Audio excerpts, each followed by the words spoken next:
জাতীয় ঐক্যমত্য কমিশন কিংবা সরকারের ভূমিকা কিছু কিছু ক্ষেত্রে পক্ষপাতিষ্ঠ হচ্ছে বলে মন্তব্য করেছেন গণ অধিকার পরিষদের সভাপতি নুরুল হক নুরু। তিনি বলেন, আমাদের কাছে মনে হয়েছে যে ঐক্যমত্য কমিশন কিংবা সরকারের ভূমিকা কিছু কিছু ক্ষেত্রে একটু পক্ষপাতিষ্ঠ হচ্ছে কিংবা কোনো দলের প্রতি বিশেষ একটা প্রাধান্য দেওয়া হচ্ছে। এটা হলে এই সংস্কার কিংবা এই সময়ের সর্বজনীন বিষয় আমার মনে হয় হারিয়ে যাবে। আজ মঙ্গলবার জাতীয় ঐক্যমত্য কমিশনের সঙ্গে রাজনৈতিক দলগুলোর দ্বিতীয় পর্যায়ের আলোচনা হয়। সেই আলোচনায় বিরতির সময় সাংবাদিকদের এ কথা বলেন নুরুল হক নুরু।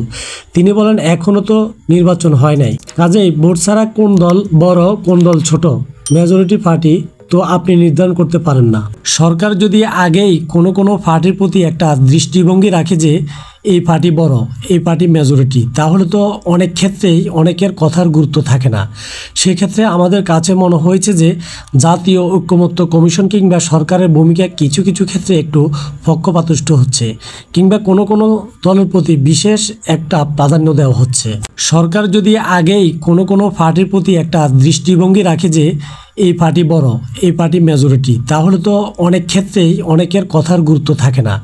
সেক্ষেত্রে আমাদের কাছে মনে হয়েছে যে জাতীয় ঐক্যমত্য কমিশন কিংবা সরকারের ভূমিকা কিছু কিছু ক্ষেত্রে একটু পক্ষপাতিষ্ঠ হচ্ছে কিংবা কোনো দলের প্রতি বিশেষ একটা প্রাধান্য দেওয়া হচ্ছে।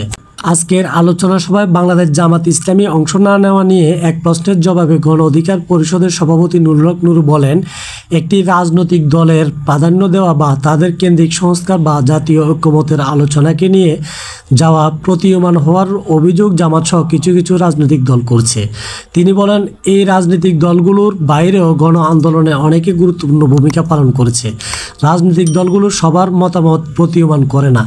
রাজনৈতিক দলগুলোর পাশাপাশি পেশাজীবী সংগঠনগুলো তথা সাংবাদিক, শিক্ষক, চিকিৎসকদের মতামত নেওয়ার দরকার। গণ অধিকারের পরিষদের সভাপতি নুরুল হক বলেন, আমরা বারবার জোর দিচ্ছি, 90-এ 3 জোটের রূপকার হয়েছিল, সবাই ভালো ভালো কথা বলেছিল, লিখে দিয়েছিল, কিন্তু ক্ষমতায় গিয়ে কেউ কথা রাখেনি। সে জায়গা থেকে আমরা বারবার গণভোটের মাধ্যমে এই সংস্কার বাস্তবায়ন এবং এর একটা লিগ্যাল বেসিস তৈরির জন্য আহ্বান জানিয়েছি। জাতীয় ঐক্যমত্য কমিশনের আজকের আলোচনায় জামাত ইসলামী ছাড়া বিএনপির, এনসিপি, ইসলামী আন্দোলন, নাগরিক ঐক্য এবং গণপরিষদ, গণসংহতি আন্দোলন সহ রাজনৈতিক দলগুলো অংশ নিয়েছে। আজ জাতীয় ঐক্যমত্য কমিশনের পক্ষ থেকে উপস্থিত রয়েছেন আব্দুল মুহিত চৌধুরী, সফররাজ হোসেন, বদিউল আলম মজুমদার, ইফতেখারুজ্জামান সহ আরও অনেকে।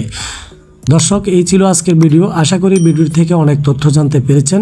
বাংলাদেশের সমসাময়িক বিষয় নিয়ে সত্য নিউজ পেতে ওহিদুর মিডিয়া চ্যানেলটিকে সাবস্ক্রাইব করে সাথে থাকুন।